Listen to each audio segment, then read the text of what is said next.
Hello, Marina Ormes here with your Astro vibe for Wednesday, March 8th.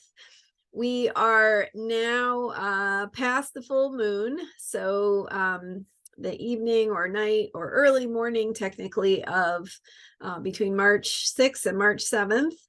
So wee hours of the morning or early morning, depending on your time zone, or even, if you're in Europe, maybe midday.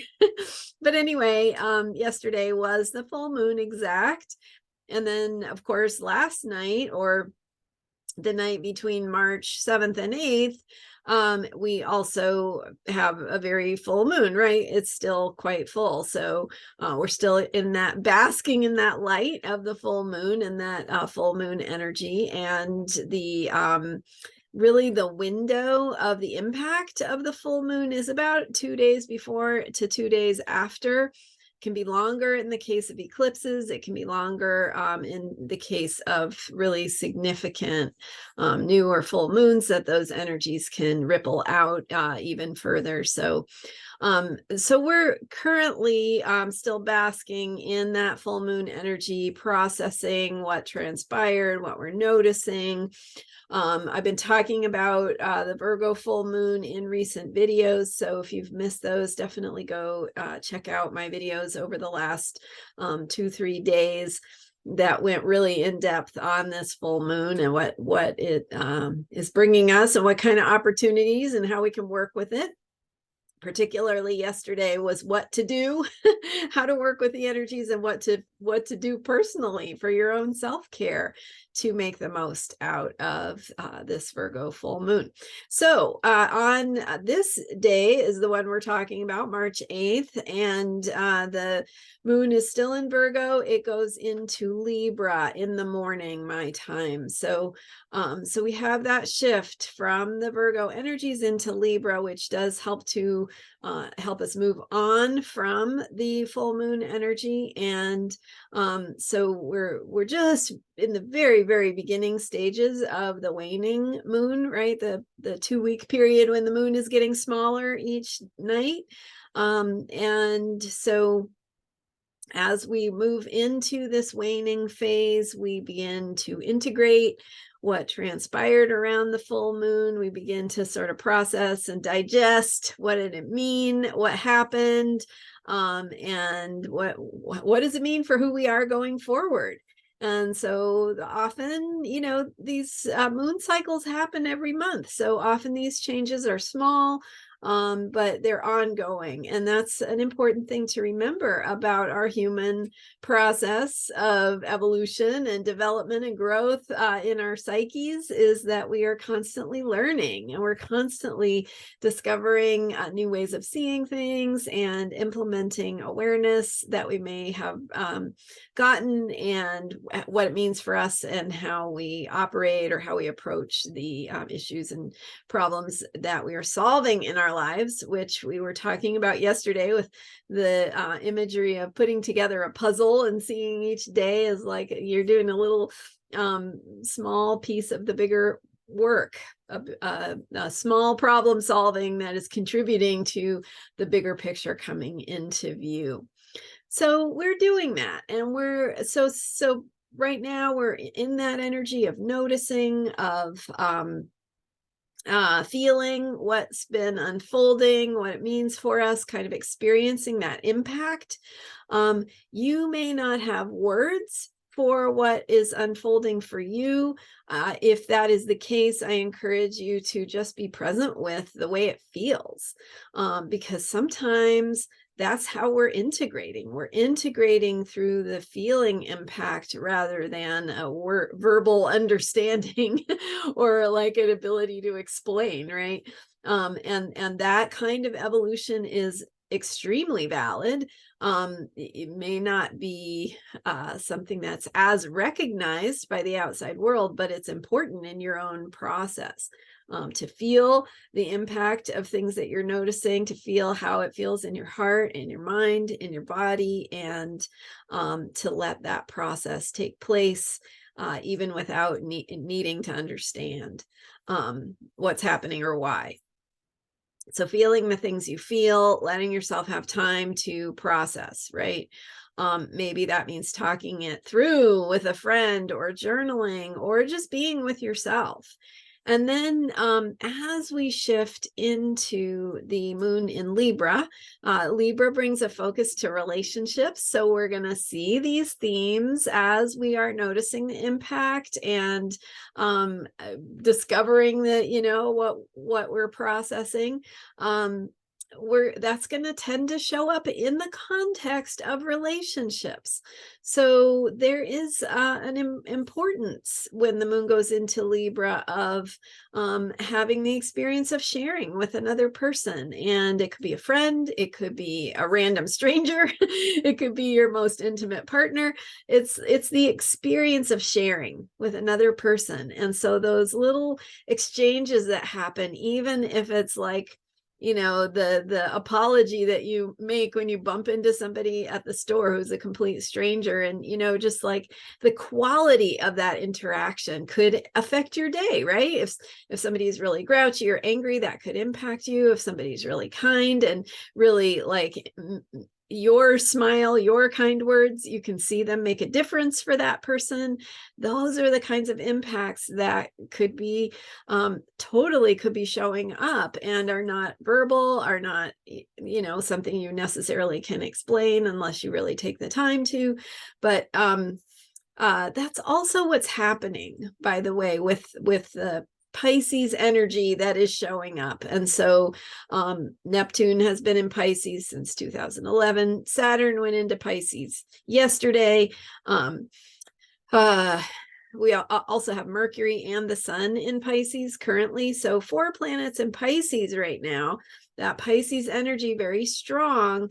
And with 2 outer planets now in Pisces, we're going to have some Pisces themes to work out. And what it means is just feeling things. There's more of a psychic sensitivity. There's more of an awareness of what is happening between the lines, in the nonverbal communication, in the power of kind words can be really felt. And so really intangible stuff, like, maybe the person wasn't able to give you the customer service answer you wanted, but they were really kind and you were able to share a laugh or, a moment about something, and that interaction impacted your day in a positive way. So it's really about those intangibles and how you can show up, right, and be your most positive in terms of sharing openly in that place of allowing the flow of love to move through you, getting your own stuff out of the way, whatever that stuff may be. So, okay, so relationships and interactions are important. With the moon going into Libra, there may be a need or a power in talking something through with someone who's listening, provides a listening ear. Maybe you can be a listening ear for someone else. But that exchange, that experience of dialogue and conversation, that experience of partnership, of we're in this together, you are not alone. I can reflect some of my perspective back to you, and maybe that will help you shift your perspective. And just that back and forth that happens in the context of relationship, really the power of doing something not alone. And there's a lot of power in being alone also, but Libra is about how we do it together. Collaboration, partnership, relationship. So the Libra moon is going to bring that out somehow through the experience of relating and conversing, or having a dialogue or an experience of interaction with another person. And then, of course, this power of unconditional love can come into your relationships when when you trust it, right? Like, so it's about that ability to go, you know, there's this communication isn't flowing well, or they're not really hearing what I'm trying to say. And so it's that moment of taking a deep breath and going, okay, let me just let go of my attachment to being heard in this particular way, or to, you know, having to say something and be validated, or whatever it may be. Letting go of our attachments allows more of that unconditional love to come in.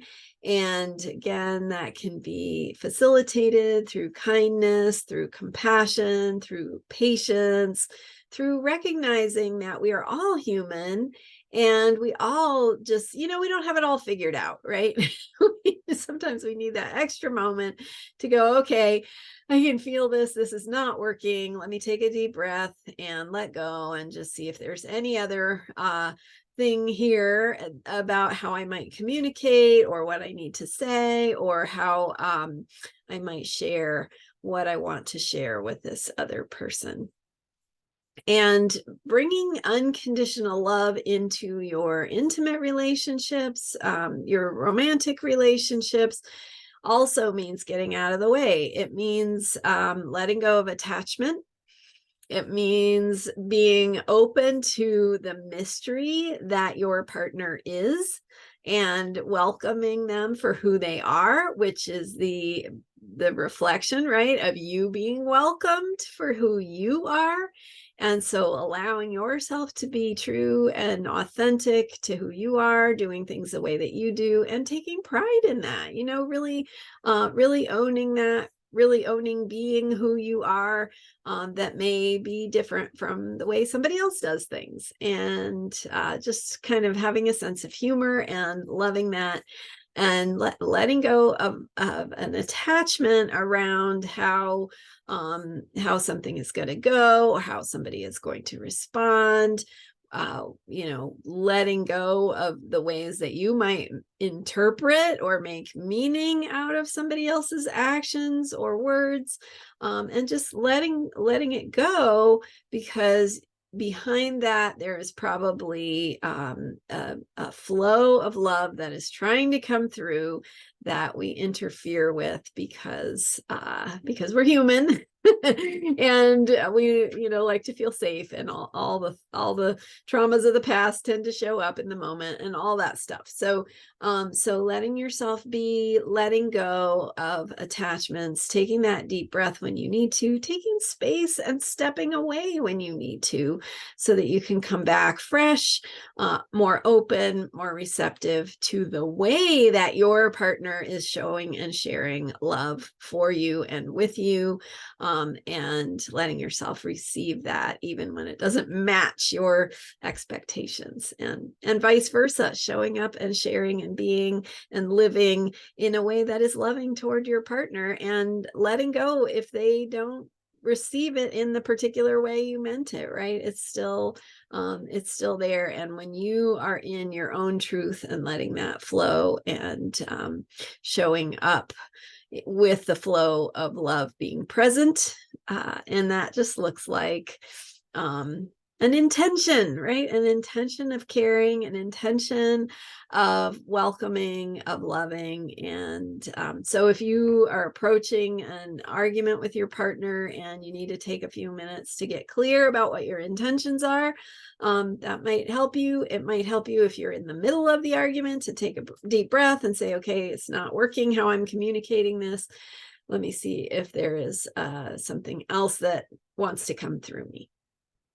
Okay, hopefully that's helpful. I would love to hear how this lands for you, and how these themes of relationships show up in your life, and what you are doing to feel not alone, and to feel that sense of and spirit of partnership and collaboration with another person, of working together. And as we're really integrating and implementing and noticing the the energies that are being revealed around the full moon. So thank you so much for being here. Thank you for subscribing and for your likes and comments. You can learn more about me and how to work with me at astrologyheals.com. I thank you for being here, and I will see you next time. Bye for now.